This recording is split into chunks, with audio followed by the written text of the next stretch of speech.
Good afternoon and welcome to the first grade edition of the church office. I'm here with Mrs. Katie Holzer. Difficult for me to say because she grew up to me simply being Katie Herman.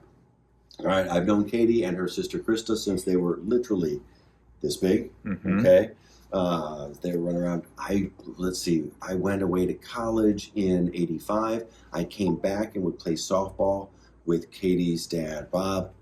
Bob was in left, I was in left center, and so I've known Bob Herman for over 40 years. Now we're in the same golf league together.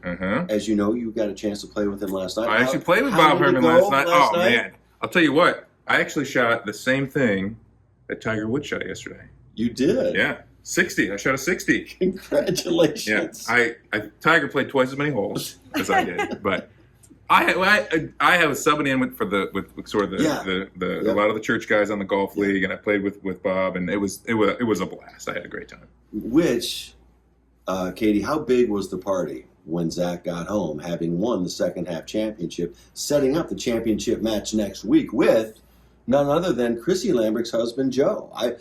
The tension in the office right now must be huge. How big was the celebration? How much tension are we talking about? Had we not been getting ready for bed at that time, there would have been a much bigger celebration. But it's school. We're back in school, so school bedtimes must trump golf league celebrations. So not very big. Sorry, Zach. It wasn't? All right. So that sets up that matchup. All right.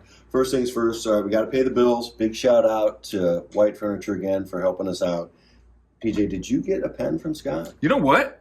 This was on my desk. I've been using it all week, and I had no idea who put it there. How nice is this pen? Yeah, great pen. Tell me it's not your new favorite pen. That's the one I've been using all week. Scott, thank you very much. Working on Genesis with it. I tried to call Scott to thank him. He didn't answer, probably because of all the business that he's had with sponsoring the show. I'd say probably triple normal. Oh yeah, definitely. Yeah. So thanks, Scott.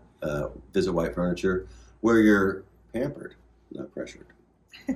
And finally, before we get into our first grade thing, public service announcement. If you find these delicious, Katie won't eat one because she's afraid of getting You're afraid of seeds these? in her teeth.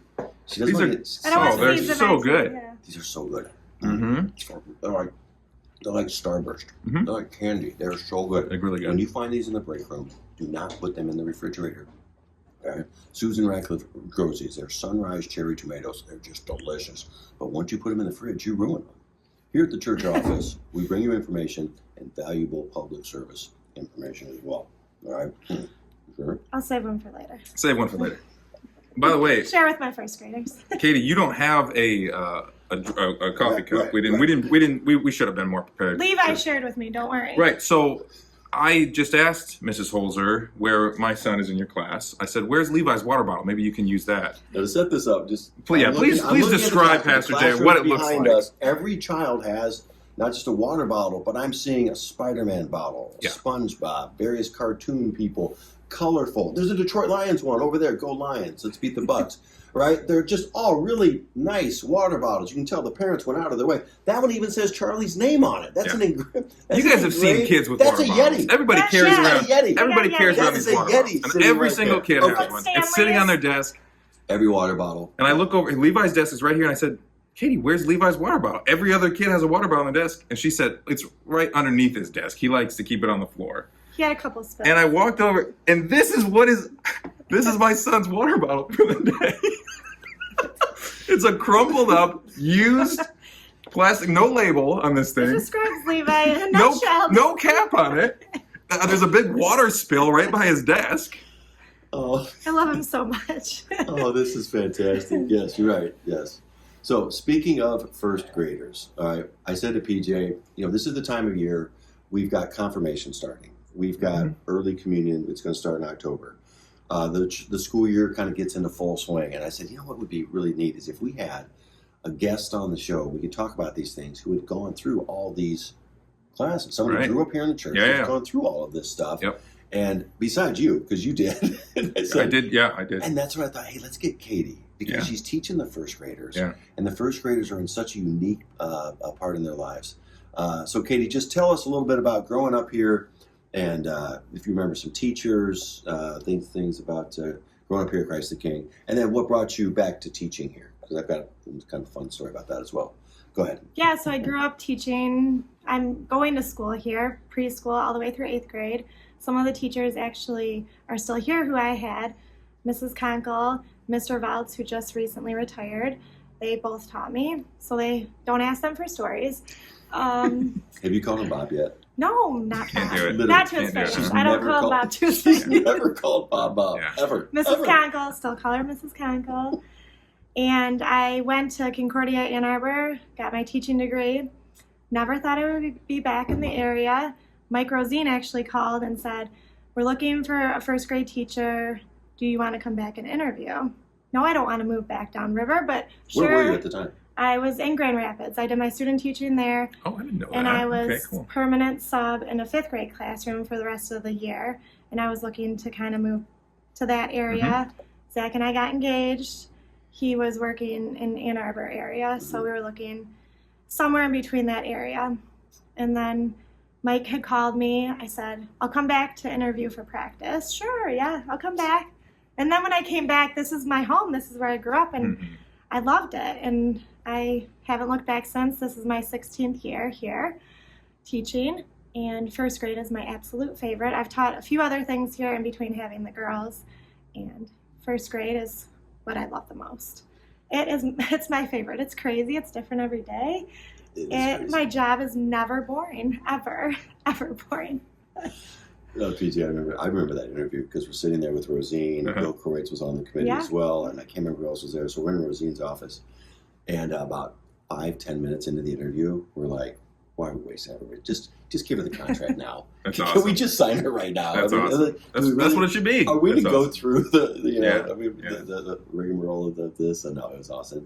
What a wonderful, fantastic part of our staff here. Talk to us about then going through, because you did go through early communion, right? I went through early communion, and what grade would that be? 3rd grade? No. Going into I did- I did it in yeah, yeah. Fifth grade. Kind of going to 5th. My Do you oldest remember your daughter just teacher? went through it. Do you remember your teacher? Would it have been Rosine? Was he teaching at that No, time? because he didn't come until I was in 7th that's or right, 8th that's grade. right. That's right. I couldn't remember mine Was either, it but I Mr. bet he taught it to Bickle? me. It could It have could have been been Mr. Yeah, that Bickle. would have Been, been. yeah. Do you have a picture of your? I have a few photos your that we're early not going to communion of scan, that? but this was my Oh, we're going to early scan. communion. We'll be scanned. I'll have Levi Um, swipe them. Some nice feather bangs going, just the 90s look. Yeah, Yeah. I'm looking at that and I'm like, oh my My gosh, that's my left godparents. fielder. That's Yeah. my left fielder right there. Yeah. Bob looked like playing Godson. softball. Yeah. Awesome. So, yeah, Yeah. it's exciting because my oldest daughter, Callie, just had her early communion Right. last Yep. year, Yep. and then Kelsey next year will get to do it. Yeah, So it feels Yeah. full circle for for sure. sure. Kelsey's already in 4th grade. Yeah. Yeah. All right. Do you have a confirmation picture there as well? I do have a confirmation picture. Who do you remember any of your confirmation There it teachers? is. Linda Tidrick was one of my Oh, confirmation yeah, and she's teachers. teaching. Carol That's right. Cashmere, Right now, of that's course, right. was in the Yeah, whole that's swing right. of Yeah, things. yeah. So they were, I think those were the 2 main confirmation teachers that we had. We used to go to camp. We went to That's confirmation right. camp. That's right. We did a summer camp. Your mom put a whole camp on in the summer Mhm. here. Yeah. Katie, I for have great news for confirmation you. kids. We're going to confirmation camp this year, You are? and you Yeah. can chat Yeah, if I you'd would like. love to. We'll bring Yes, it back. yeah. We'll bring it back. Yeah. Yeah. Yes, It was so I see fun. that one. See, that's the Katie. No, this is the Katie Herman that I remember because this is when I got back. Yeah. Because I remember Yeah. these two as little kids, right? My dad baptized Krista and Katie. Mhm. We moved here in '82. Katie's born in what? 80. The end of 84. She always says the end of The it. end of it. You want to be born in '85 so bad. Don't I'm you? not 40 yet. So Let's bad. just Oh, say that's that. what it I'm is. not That's 40 what it yet. Anyway, my point is, I knew these kids growing up just as little kids, and then I come back here in '99, and you would have graduated 8th grade, right? I think you were part of that. You were that I first graduated class. 8th grade in 99. Yeah, you were that Yes, first yeah. class of graduates, and then the confirmation class Was there. that fall when Was I was that? a freshman in high school? Yeah, Yes. yeah, that was Okay. you were part of my first confirmation Right. class here, and kind of become full circle. And then obviously I officiated, you and Zach's wedding there, Mhm. June, right? A June anniversary. All right, so, Wow. so yeah. You remember people's anniversaries? Well, I remember. I That's- remember. that's I've known this incredible. kid forever. And so Yeah. The other day, I'm looking for to set this up, and I was down at the office. I said, "Hey, where's the Holzer kid?" And they went, "Callie or Kelsey?" I said, "No, Katie." I'm sorry. Yeah. I should have said Herman That's right. kid. Because I literally have known this kid. Your crew now. No, I know Zach is part of the Holzer crew, but around the building, everyone just calls you all the Holzer girls. The Holzer girls. The Holzer yeah. Oh, is that Yeah. Yeah, the three. So it encompasses the three of you. us. Yeah. Exactly. Responsible staff kids. Yeah, right. Exactly. They are. Exactly. Katie's Yes, girls exactly. are the trustworthy. Yeah, for sure. Tell us the origin story of the gingerbread man. I asked because it started in kindergarten with your mom, Randy. My wife, Denise, would help Randy out. And for me, it was one of those standards of fall. It was like Labor Day, start of football season, the first Michigan game, and the kindergarten kids coming down to my office and looking for the gingerbread man. Randy did this intentionally. It's kind of a way to show the kindergartners around the building, let them meet staff members. So it's an intentional thing. Right. It was That to she did. get It wasn't to know just the to goof building around, right? and the staff. So it's got a practical application, and then you took it on. Tell us about it. It was kind of after COVID. The kids were contained to the classrooms more, and I wanted them to meet the staff, the support staff, that they don't get to see on a regular basis. So we read the gingerbread man story, we make a gingerbread man, and Tom bakes him for us, and then when we go to get him to eat him, he runs away. He's not there. And he leaves us little clues and notes throughout the building. Tom is part of the story. Tom is definitely part of the story. So you might remember Tom Hamill from a few episodes ago, school cook. I think and so I can see Tom really getting into And it. Yes, it all just of it them. encompasses the whole week that this happens. I Oh, mean, it's all encompassing for this kid. And the kids, their they heart really, and soul is in and it. I never it's tell them. It's a big thing. They'll ask me, Mrs. Holzer, did he really run away? I don't know. What do you think? I Yeah. never lie to the kids, but I'll, No, they get to use their imagination. Yeah, I mean, it's and a great thing. I remember doing it as a kid with your mom.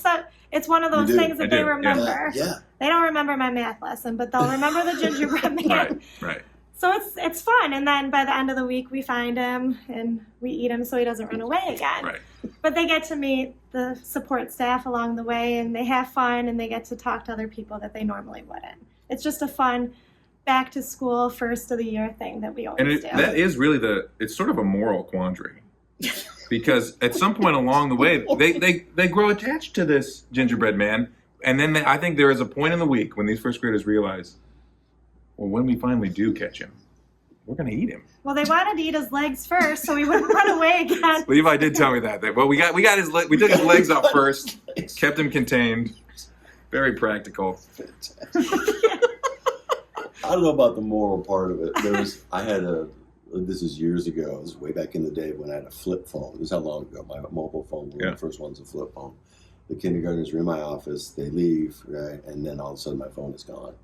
And 15 minutes later, Randy brings because one of the kids took your phone. They were playing with it in the classroom. I was like, "Where'd you get that?" I got it from Pastor Jay's office. They're honest. They're just like, "What do you mean? Where'd I get it? I got it from Pastor Jay's office." Right. So if you were trying to reach Pastor Jay on a fall Tuesday morning in the early 90s, or late Kindergartner 90s, might have 2002, 2003. I wasn't ignoring your call. Yeah. I wasn't. So anyway. All right. Well, I bring it up because this year, all 20 kindergartners were in PJ's office, and we're kind of having fun with that. And PJ, thinking on his feet, because they're like, "Where is he? Where is he?" And we go back and forth. He says, "Well, let me call on the walkie-talkie." oh, yeah. So PJ takes the walkie, and this is what jumps out at me. He takes a walkie and says, "Hey, is the gingerbread man out there anywhere?" And for the 5 seconds, the kids are quiet because they're waiting for the response, right?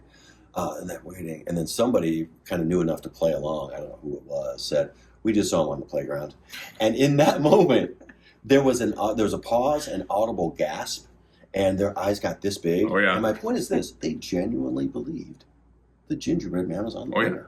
Oh, yeah. And it wasn't like they're just playing a game. No. They genuinely believe he's out there. Yeah. And so I'll let PJ tell the rest of the story as a sermon illustration. Things Escalated devolved. quickly. Yeah. They escalated quickly. But anyway, so that's a story for another day. I'm not going to steal PJ's thunder on that one. But here's my point. Young children genuinely believe things. And when they grow up, the world kind of takes our religious faith and says that our belief in creation, the flood, the Exodus, the resurrection, Jesus' miracles are in the category of the gingerbread man. Yeah. And that's the challenge Yeah. that our kids have. And so the reason why we want to promote early communion, confirmation, our education here is just how important it is for us to make sure that when these kids go out into the world, they have the history of creation. That's a big one for me. Yeah. That's one of the first things they face. Mhm. Yeah. They go out there with creation. And Katie's girls right now, the Holzer girls, are kind of they're entering that. My hunch is that Callie and Kels probably know that their gingerbread is real, right? Yes. But right now, Callie's in 6th grade, right? Kels is Mhm. in 4th. Our job is to make sure that when Callie goes out and she's a freshman in high school, she knows some creation facts that can help her say, no, God created the world in 6 days. Evolution, kind of a theory, not really that. She knows to say, well, actually, no, the resurrection is an historical event upon which our faith is based, and she's versed in that, Yeah. even as a 9th grader, and Yeah. that's how important it is for us. But at the same time, that's what, without losing the joy Right. of believing in Right. things, because the joy in those kids' faces, that's I'll never forget. I'll never forget the kindergartner who stole my phone. And the moment the kid's eyes got this big Yeah. and they just thought he's on the playground, it was just Yeah. fantastic. Yeah. So To teach genuine faith, but then Yeah. also alongside of that, this is genuine faith, and also your genuine faith makes logical sense. yeah, Both. Right. We can do both. and I think it was just assumed that we'd believe that. I don't know about you guys. I did want to ask that, but I was never told, "Hey Jay, here's some facts about creation." Well, you didn't have to. That will help you. Yeah, because you You didn't. didn't need have to. I didn't No, need it in the '80s. Everybody just kind of assumed, right? Yep. Evolution was just. But even just the other day, I'm listening to a sports announcer is referring to a rock in part of the chorus and says, "Oh, that rock's been there 1,000,000 years." No, it hasn't. You're a grown man. Yeah. That's like saying, I can't wait to see what Santa brings me for Christmas Right. as a grown man. Yeah, that kind of a thing. So anyway, nothing against Dan Hicks. That's who it was, guys. It was Dan Hicks. Zach knows who I'm Well, talking I'm about. unfamiliar, but Talk to me about your guys' experience, though. 8th grade going into 9th grade. Was that an emphasis or yeah, I mean, those types of things? I left That's what I mean. So- here and I went to public high school, and for sure you do. But I genuinely think that things have have changed a lot since then. Even I then, mean, one generation ago, Mhm. it was not.